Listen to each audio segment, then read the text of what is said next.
My hand hovers over the brass doorknob. Cold metal, smooth from decades of palms pushing through. I should knock. I should announce myself like a proper daughter returning home at 9:47 on a Tuesday night. But I hear laughter inside the drawing room. The expensive kind. The kind that comes after the third pour of scotch that costs more per bottle than most people's mortgage payments.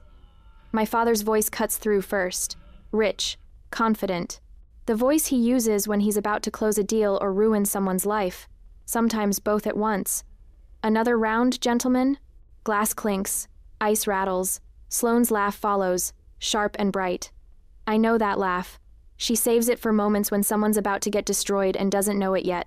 I've heard it directed at opposing counsel, at nurses who displease her, at me when I was 19 and stupid enough to think my computer science degree impressed anyone in this family. I should walk away. Drive back to my anonymous apartment with its second-hand furniture and working locks that keep out everyone, including the people who share my last name. But then I hear it. 3 words that root my feet to the Persian runner beneath them. Rosewood Cottage sale. My grandmother's house. The only place in my entire childhood where someone looked at me and saw something other than a disappointment in a cardigan. I lean closer. The door is old. The seal imperfect.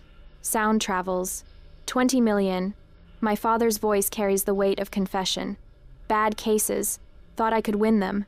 Gambled wrong. Bryce Sterling speaks next. My ex-boyfriend. The one who told me I was brilliant right before he told me I wasn't wife material. His voice has that oily quality investment bankers cultivate. Smooth and slick and utterly without friction. The cottage appraises at $850,000. Quick sale, clean paperwork. My commission is 8%, $160,000 for me, enough to cover your immediate obligations, and Meredith never has to know the extent of the problem. Sloane laughs again. She won't ask questions. She never does. Just signs whatever you put in front of her and smiles like a grateful puppy. My chest tightens, not with surprise, with recognition. I could fix this, right now. I could open this door, walk in, and offer to write a check. $20 million is nothing. Less than nothing. Aether Systems cleared $40 million in revenue last quarter alone, and the IPO opens tomorrow morning at a projected $84 per share. But I don't move. Because my father is still talking. Don't worry about her. She's too stupid to read the fine print. She'll sign whatever we put in front of her just to get a pat on the head. The words land like a fist to the sternum. Not a slap. A punch. The kind that knocks the air from your lungs and leaves you gasping. Stupid. She's been playing with computers for years. Sloane's voice drips with contempt. Still no real job. Still living in that sad little apartment. I posted a throwback photo of her last week, remember? From when she was 19? The comments were brutal. Everyone asking when she'll grow up and get a real career. At least the cottage sale is clean. Bryce again. Always Bryce, calculating his angle. She won't even understand what she's signing. Just tell her it's trust fund paperwork. She'll believe anything. My hand drops from the doorknob. 3 years ago, I paid off Sloane's credit card debt. $50,000 in charges for handbags and spa, weekends and bottles of wine that cost more than some people's cars. I did it anonymously through a shell company because I knew if she discovered I had money, she'd never stop asking for more. I thought I was protecting her, protecting all of them. Silent protector. That's what my therapist called it before I stopped going to therapy because sitting in an office talking about my feelings felt like admitting defeat. I protect people who don't protect me back. I sacrifice for people who see sacrifice as weakness. My grandmother knew. She tried to tell me, sitting in the kitchen at Rosewood Cottage when I was 16, teaching me to code on her ancient desktop computer that took 5 minutes to boot up. You're worth more than their approval, Mary. I didn't believe her then. I wanted to, but I didn't. Now, standing in this hallway, with my family's laughter echoing through the door, I feel something shift. Something cold and clean and sharp. They don't misunderstand me. They despise my intelligence because it threatens their control. I turn. My footsteps make no sound on the runner as I walk back down the hallway, through the foyer, out the front door. Kalen stands beside my car, his posture military straight despite the late hour. He's been my head of security for 3 years, knows exactly who I am and what I'm worth, never told a soul. He opens the back door without a word. I slide into the leather seat. The The door closes with a solid thunk that sounds like a vault ceiling. "Get me the audit logs for Scott and Partners," I say. My voice sounds different, lower, colder. "Tonight." Kaylin's eyes meet mine in the rearview mirror. For 3 years, I've been the polite boss who says please and thank you and apologizes when I ask him to work late. He sees something different now. "Yes, boss." The engine starts. We pull away from the estate, from the people inside who think I'm too stupid to read fine print, too weak to understand what they're doing to me. They're wrong. And in 24 hours, they're going to realize exactly how wrong they've been. The Four Seasons suite costs $8,000 a night. I'm not staying here for the thread count. I'm here because the walls are soundproof, the internet connection runs on dedicated fiber, and nobody from my family would ever think to look for me in a hotel that requires a black card just to book a room. It's 2:30 inches the morning. 3 monitors glow blue across the mahogany desk, each one displaying a different layer of Scott and Partners' financial infrastructure.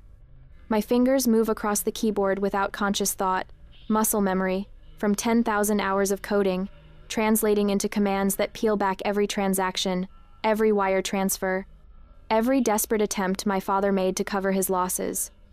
Aether Systems provides cybersecurity to his firm, has for 2 years. He doesn't know that. Doesn't know that every email, every financial record, every panicked message to his accountant flows through servers I control. He called me stupid. I pull up the first document. A case file from 18 months ago. Richard Scott, representing a pharmaceutical company against a class action lawsuit. The opposing counsel had documentation, witnesses, momentum.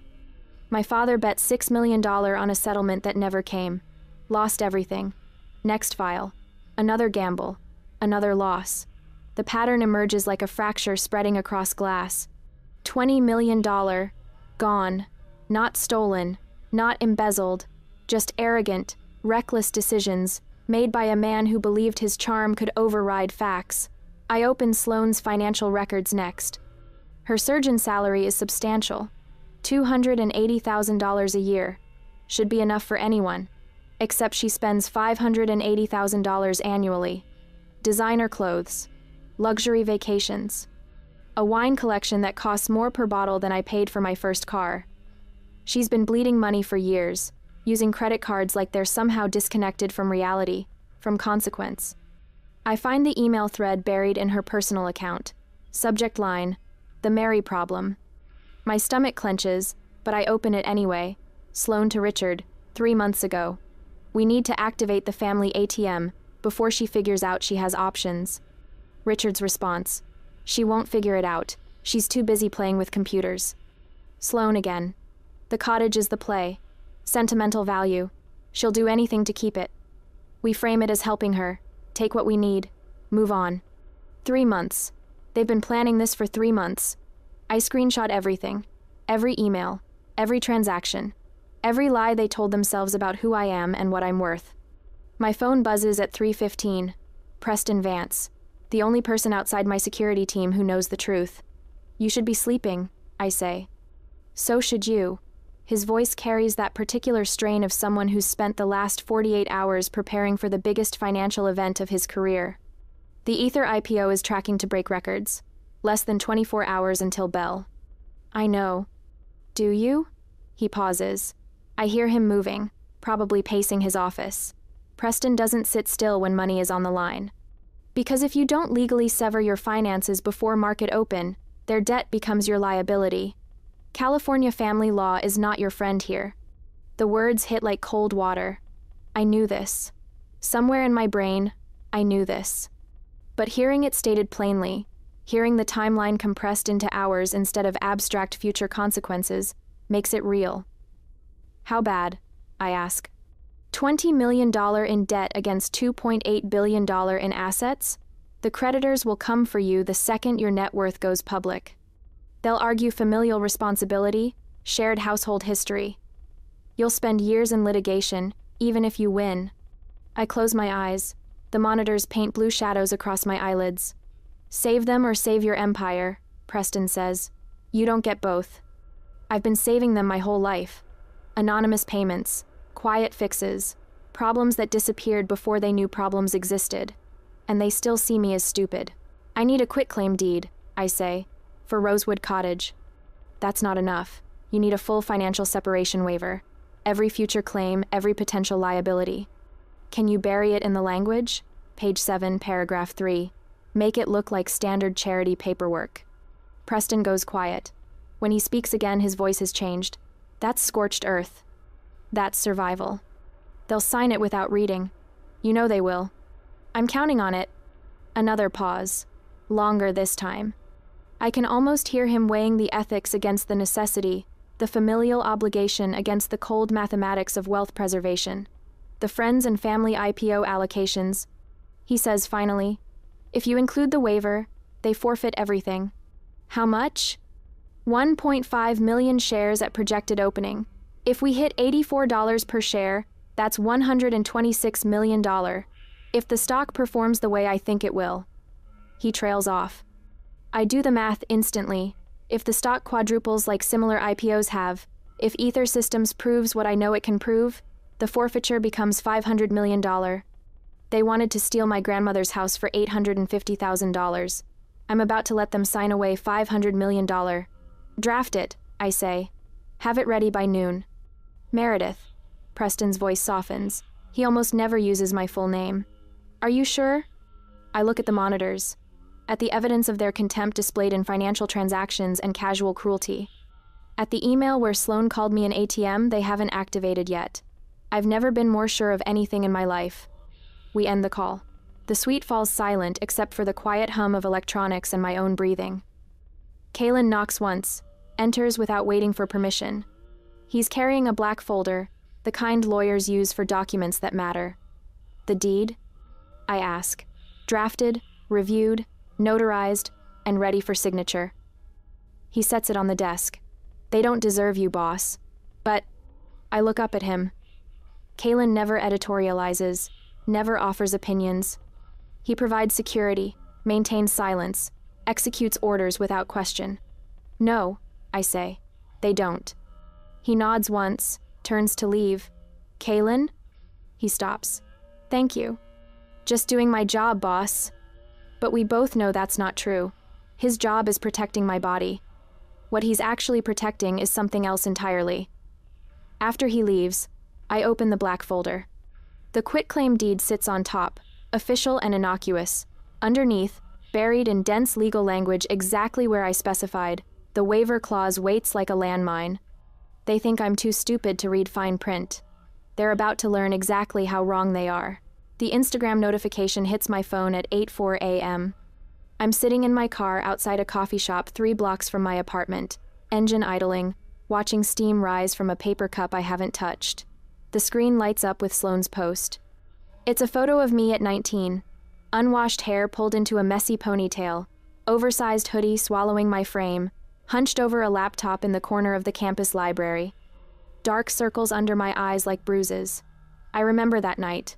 72 hours into a coding marathon, living on vending machine coffee and the kind of obsessive focus that makes you forget meals exist. The caption reads, TBT, to little sis's lost years tinkering with code. Some of us grew up. Family love, priorities. 847 likes already. I scroll through the comments, each one a small knife sliding between ribs. When will she get a real job? Such a disappointment to the family. Richard and Sloan turned out so successful. What happened to this one? My Aunt Margaret, always quick to perform concern, praying for her to find her path. Cousin David, who borrowed $5,000 from me 2 years ago and never paid it back. Maybe it's time for an intervention? 200 comments, all of them seeing exactly what Sloan wanted them to see. The failure, the embarrassment, the family burden who never grew up.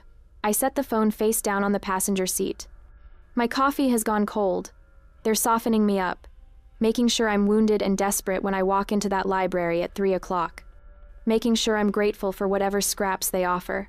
Even if those scraps are my own grandmother's house, the cruelty is precise. Surgical. Sloan learned it in medical school, probably.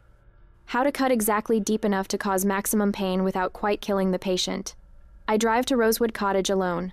The gate is unlocked. It always is. My grandmother never believed in keeping people out. which is probably why she left the house to me instead of to my father, who would have installed security systems and cameras and motion sensors that would make Fort Knox jealous. The gravel driveway crunches under my tires. I park in the same spot I always do, beneath the oak tree my grandmother planted when she was 23 and newly married, back when the world was smaller and promises still meant something. The house looks tired, white paint peeling near the roofline, shutters that need replacing. The front steps sag slightly in the middle from decades of footsteps, but the bones are good, solid. The kind of construction they don't do anymore, when people built things to last instead of building them to sell. I let myself in with the key I've carried for 8 years, the one my grandmother pressed into my palm the summer before she died, closing my fingers around the brass teeth like she was passing on something more valuable than metal. This is yours, Mary. Not your father's, not Sloane's, yours. Don't forget that. I didn't understand then. I thought she meant the key. Now I know she meant the belonging. Inside, the air smells like dust and old wood and the ghost of her lavender perfume. I run my hand along the banister, feeling the grain beneath my palm. Smooth in some places, rough in others, honest wear from honest use. Her needlepoint still hangs in the hallway. A quote from Virginia Woolf. "A woman must have money and a room of her own." She stitched that when she was 67, after my grandfather died and left her financially independent for the first time in her life. She hung it in the entryway like a declaration of war against anyone who thought widows should be grateful and quiet. I walk through the room slowly, kitchen with its yellow tiles and the chip in the counter where I dropped a cast iron skillet when I was 12. Living room with the fireplace that actually works, unlike the decorative gas logs at my father's estate. The reading chair by the window, cracked leather that molded to her body over 40 years of books and afternoon light. I sit in that chair now. The photo albums are still on the side table. I don't open them. I know what's inside. My grandmother and me, hundreds of pictures spanning 18 years. Her teaching me to garden, to cook, to code on that ancient desktop computer she bought at a yard sale because she believed technology was power and girls needed power. Not a single photo includes my father or Sloane, unless it's a formal family portrait where everyone's smiling and lying. She knew. Even then, she knew. I was always the giver. The one who showed up with groceries when she had the flu, who fixed her computer when it crashed, who sat with her during her last month when the hospice nurse said she had days left and everyone else had better things to do. Sloane came twice. My father didn't come at all. And when she died, they cried at the funeral. Loud, performative grief that made the other mourners pat their shoulders and murmur condolences. They wore black and dabbed at dry eyes and accepted sympathy like they'd lost something irreplaceable. Then they tried to sell her house 3 months later. I pull out my phone. Sloane's post has crossed 1,000 likes now. The comments have multiplied. My phone buzzes with texts from distant relatives I haven't heard from in years, all of them concerned, all of them CCing my father like I'm a problem that needs managing. The cruelty was designed, calculated. They want me desperate and ashamed when I sign those papers at 3 o'clock. They want me so grateful for their attention that I don't ask questions. My grandmother's voice echoes in my head, clear as if she's sitting across from me. The house is wood and stone, Mary. Your dignity is what matters. I hear gravel crunch outside, footsteps on the porch. The door opens without knocking. Kalen fills the doorway, a black folder in his hands. He's wearing his standard uniform, dark suit, no tie, expression that gives away nothing. But his eyes are different today, softer, almost apologetic. The final documents, boss. He sets the folder on the side table. Everything's ready. I don't open it. I know what's inside. The quitclaim deed, the waiver, the trap that looks like surrender. He doesn't leave. Just stands there, hands clasped behind his back, looking at the needlepoint on the wall. They don't deserve you. His voice is rough, unused to emotion. Your grandmother would be proud of what you've built. Something in my chest loosens. Not much, just enough to breathe. Thank you. He nods once and leaves. The door clicks shut behind him. My phone buzzes. Preston's name lights up the screen. IPO opens at $84 per share. You're about to become a billionaire.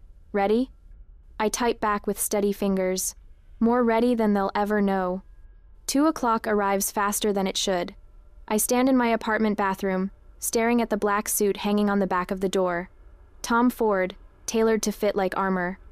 I bought it 6 months ago for board meetings with investors who needed to believe a 26-year-old woman could run a company worth billions. Today, I'm wearing it to a family party. I dress slowly, each piece deliberate. The suit, the white silk blouse beneath it, the Patek Philippe watch that cost more than my father's car. My reflection stares back. Stranger and familiar. The woman my grandmother always knew I'd become. 2:47 p.m., 1 hour before market close. I get into the town car. Kalen drives without asking where we're going. He knows. I text Preston. The bait is ready. Let them take it. His response is immediate. They won't know what hit them. The car pulls away from my apartment building. I don't look back. Don't need to. That life ends today. I'm not going to a party. I'm going to a negotiation. And they wanted to see me sign my life away. They'll get their wish, just not the way they expect. The library smells like leather and lies, old money and older secrets. I used to love this room when I was a kid, back when I thought the floor-to-ceiling bookshelves meant my father valued knowledge. Now I know they're just expensive wallpaper. Half those books have never been opened. Richard sits behind the mahogany desk like a king granting audience.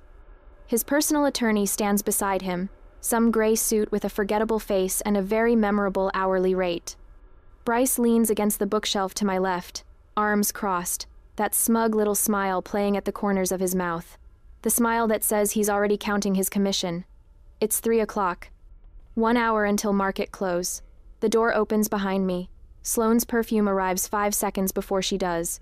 Something French and floral and suffocating. She sweeps past me without acknowledgement, taking her position at Richard's right hand like she's been doing since we were children, the favored daughter. The one who became a surgeon, who married well, who posts perfectly filtered photos of her perfectly curated life. Thank you for coming, Meredith. Richard's voice carries that particular tone. The one that sounds warm but isn't.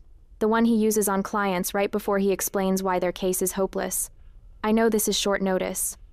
You said it was important. I keep my voice soft, uncertain. The way I used to sound at 19 when I desperately wanted him to notice me, to see me, to value anything I did. It is. He gestures to the chair across from him. Please. Sit.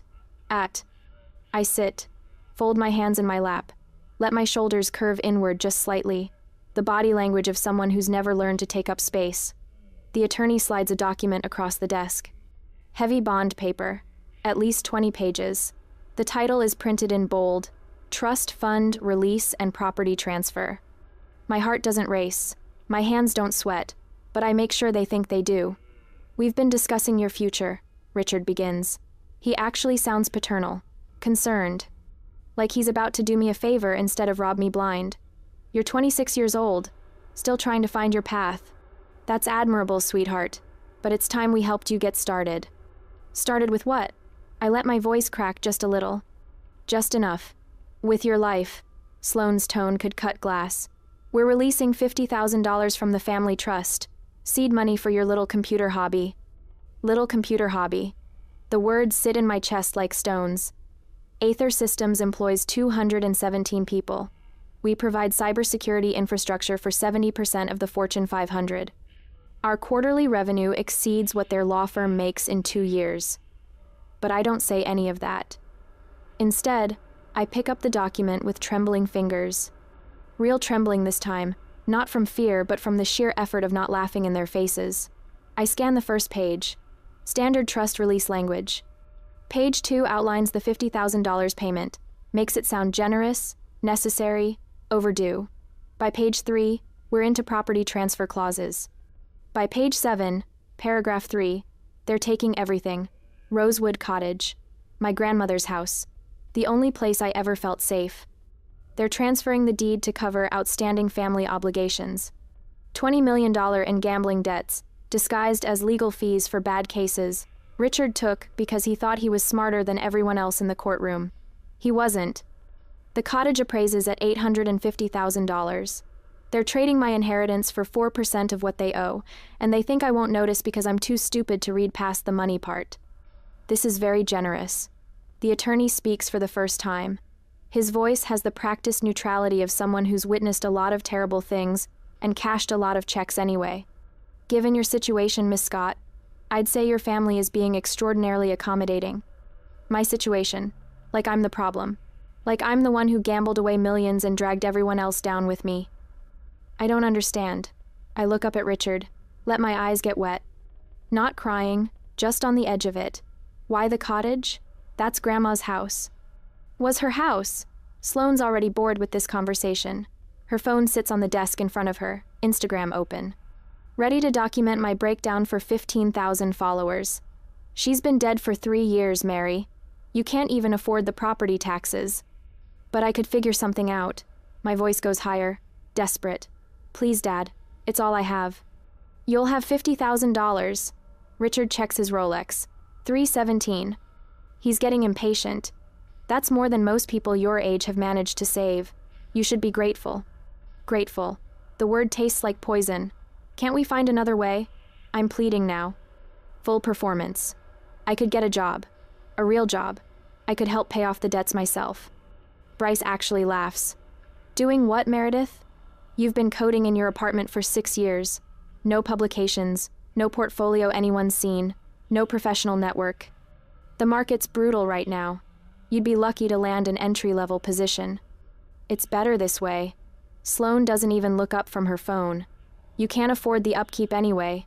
No real income. And honestly, living in the past isn't healthy. You need to move forward. I found a buyer who'll preserve it, Bryce adds. You should be grateful someone wants it at all in this market. The attorney taps the signature line on page 19. Miss Scott, I have another appointment at 4. If we could finalize this now. Richard leans forward. His expression shifts. Not paternal anymore. Just cold. Sign it or get nothing. We're done coddling you, Meredith. It's time you learned how the real world works. The clock on the wall reads 3:42. 18 minutes until market close. Sign. The document. Richard bites off each word. I reach for the pen, allowing my hand to tremble visibly. But before the tip touches the paper, I stop. I want a copy, I whisper. For my records. Grandma always said to keep records. Richard rolls his eyes. For God's sake! It's standard procedure, Mr. Scott. The attorney murmurs, pulling a duplicate set from his briefcase. Actually, it's better for enforcement if we have duplicate originals, both parties holding an executed copy. He slides the second set across the mahogany. I sign the first one, then the second. My handwriting looks broken, uncertain on both. Richard signs. The attorney notarizes both stacks with efficient, heavy thunks of his stamp. Happy? Richard snatches his copy before the ink dries. Doesn't read past page 2. Never even glances at page 7. I pull my copy toward me, folding it slowly, clutching it to my chest like a security blanket. Thank you, Daddy. Excellent. Richard stands. I'm glad we could resolve this efficiently. The funds will be transferred to your account by end of week. They leave. All of them. Sloane already typing something on her phone, probably a post about difficult family members and tough love. Bryce shoots me one last pitying look before following them out. The attorney packs his briefcase without a word. The door closes. Silence. I count to 10, then 20, making absolutely sure they're gone. The tears vanish. Just gone, like turning off a faucet. I check my Patek Philippe. 3:47, 13 minutes to close. Checkmate, I whisper to the empty room. I stand and smooth my jacket, checking that the duplicate original is secure in the inner pocket. The document includes complete waiver of all future familial financial claims, including but not limited to friends and family stock allocations, inheritance expectations, and corporate benefits. They just signed away $504 million for $50,000 and a cottage worth $850,000. I walk to the French doors that open onto the terrace. Outside, the garden party is already starting. I can hear the string quartet tuning up. I'm not leaving. Not yet. 11 minutes until they realize what they've done. 11 minutes until everything changes. The champagne tastes like victory. At least, that's what Richard thinks as he raises his glass at the podium, surveying 200 guests, scattered across the manicured lawn of the Scott estate. String quartet, uniformed servers, flower arrangements that cost more than most people's monthly rent. I stand near the back, black suit, sharp as a blade, watching him perform. To family legacy, he announces, voice carrying across the garden with practiced authority. To the businesses that define excellence in our community. Take Aether Systems, for example, remarkable cybersecurity firm. Their IPO today represents everything American enterprise should aspire to.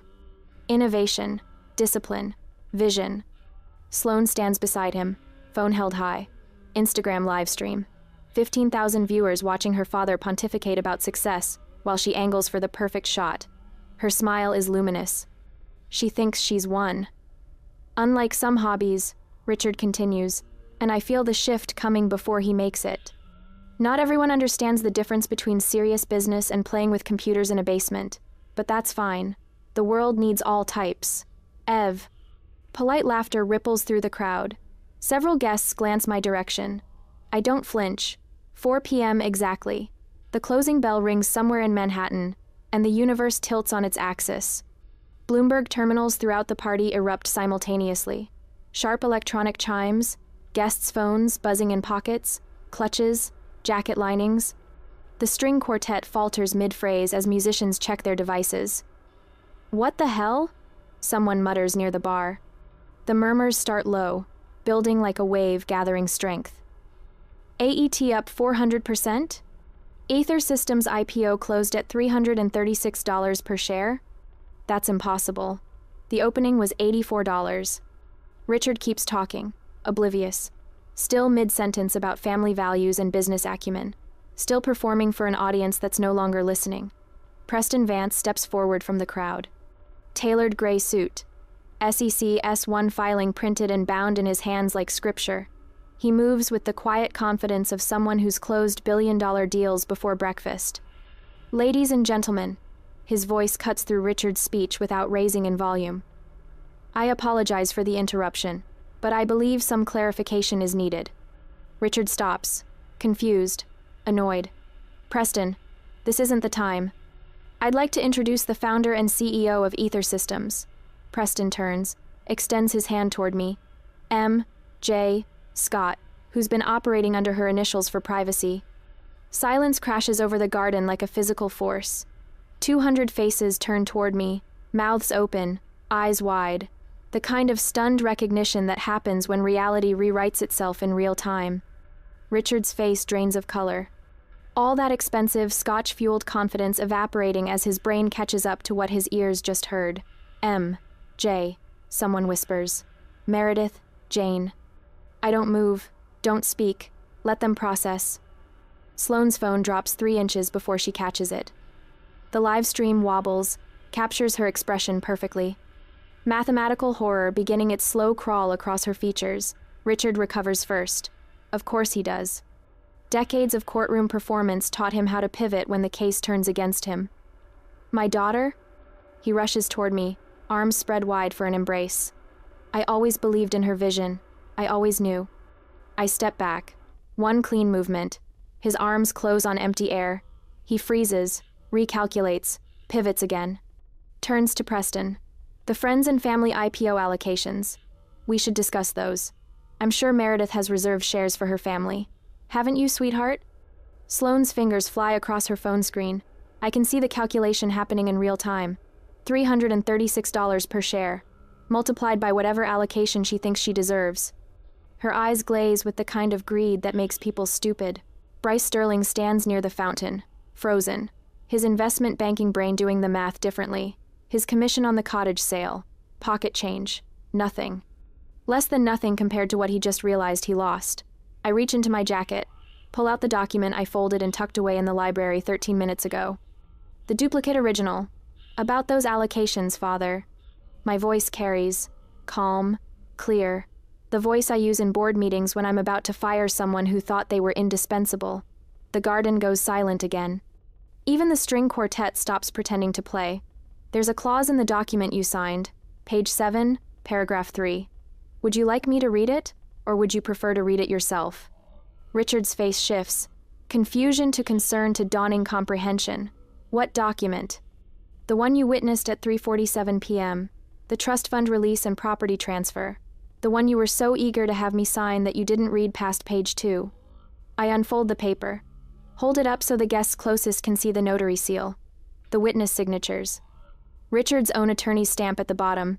Complete waiver of all future familial financial claims. I read aloud. Each word landing like a hammer blow, including but not limited to friends and family stock allocations, inheritance expectations, and corporate benefits. Sloane's phone clatters to the flagstone. Doesn't shatter. Just lies there, live stream still running, capturing her face as understanding destroys her from the inside out. Preston steps forward again. Numbers man. Always has the data ready. The friends and family allocation was 1.5 million shares. At the closing price of $336 per share, that's $504 million. Someone gasps. Multiple someones. The math is too big, too devastating, too perfectly brutal to process quietly. You forced them to sign it away, Preston continues, looking at Richard, for $50,000 and a cottage appraised at $850,000. Richard's mouth opens, closes, opens again. No sound emerges. His lawyer brain trying desperately to find the loophole, the out, the appeal. There isn't one. He witnessed the signature himself. Their greed, I say quietly, cost them $500 million. Sloane makes a sound. Not quite a sob, not quite a scream. Something between the two that belongs to someone watching their entire future collapse in real time. I turn to Richard. Make sure every witness hears what comes next. Aether Systems is also raising Scott and Partners' cybersecurity premiums by 20%, effective immediately. Consider it professional risk assessment based on high-risk client status.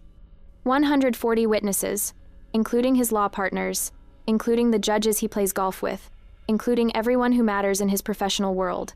Sloane's Instagram livestream captured everything.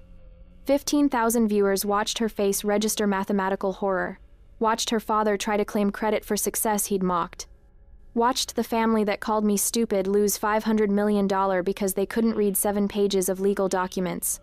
Bryce's investment banking reputation just died. Association alone will kill him in this industry. Nobody trusts a banker who can't spot a trap that obvious. I fold the document, slide it back into my jacket, turn toward the exit. Enjoy the party, I say over my shoulder. It's the last thing I'm paying for. Kaylin waits by the car, opens the door without a word. I slide into the leather seat. The door closes with a sound like a vault ceiling. Behind me, the garden erupts in whispers. Phones out. Messages flying. The story spreading like wildfire through networks that will carry it to every corner of their professional lives. The car pulls away from the estate. Away from the people inside who thought I was too stupid to read fine print. They were wrong. And now everyone knows exactly how wrong they've been. 3 days later, the Wall Street Journal sits folded on the leather seat beside me. I don't need to open it again. The headline is burned into my vision. Mystery CEO M.J. Scott, revealed as 6-year-old tech prodigy. Forbes put my net worth at $2.8 billion. They're conservative. My phone hasn't stopped buzzing since dawn.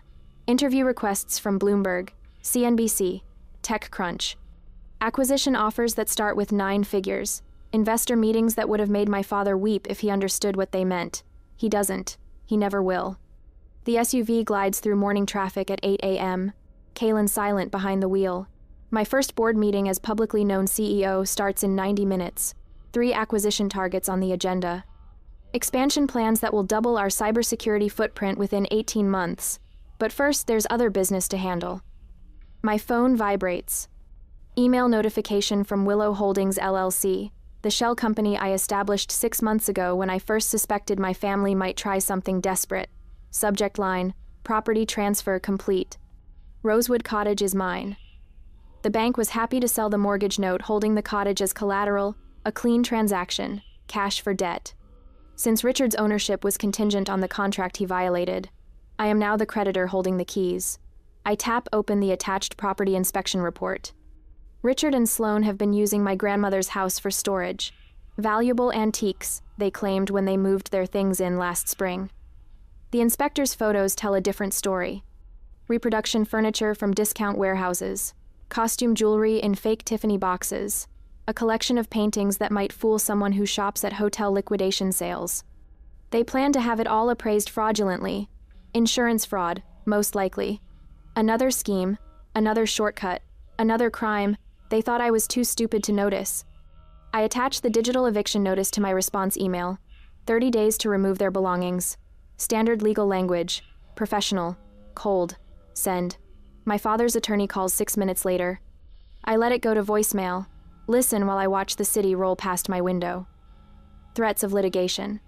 Accusations of elder abuse, of theft, of manipulating a confused old man who only wanted to help his daughter.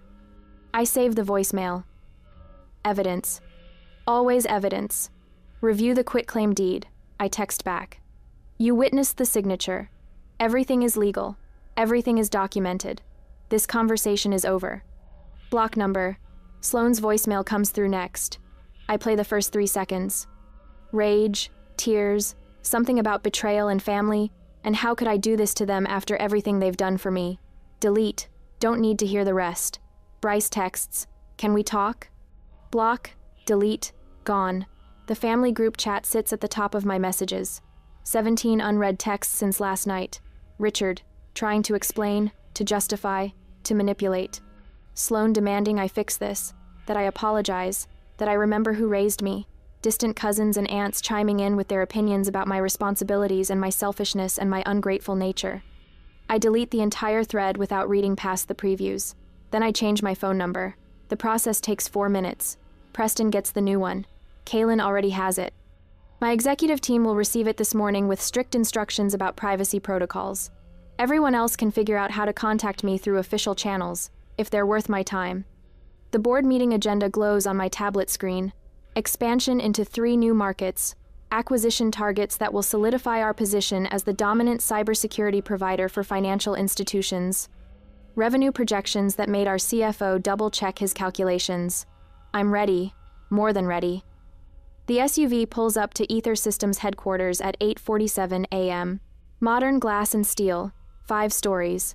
Our name in brushed metal letters that catch the morning sun. I had them installed last week while the IPO was still pending. No more hiding. Through the glass walls, I can see the lobby. 200 employees gathered, waiting. Someone must have sent a message that I was arriving. Kaylin opens my door. The cool morning air carries the scent of success and coffee and something new. Something that belongs entirely to me. They start clapping before I'm through the entrance. A standing ovation that echoes off the marble floors and high ceilings. My people, my team, the family I chose instead of the one I was born into. Preston appears at my elbow, immaculate in his suit, eyes bright with something that might be pride. Ready, MJ? I look at the faces watching me. Young engineers who bet their careers on my vision, executives who left prestigious positions to build something real. Security specialists who understand that protection means more than just code. I've been ready my whole life, I tell him. They just couldn't see it. We walk through the applause, through the lobby, toward the executive elevators that will take me to the boardroom where I belong. The past stays behind me where it belongs. The future is mine.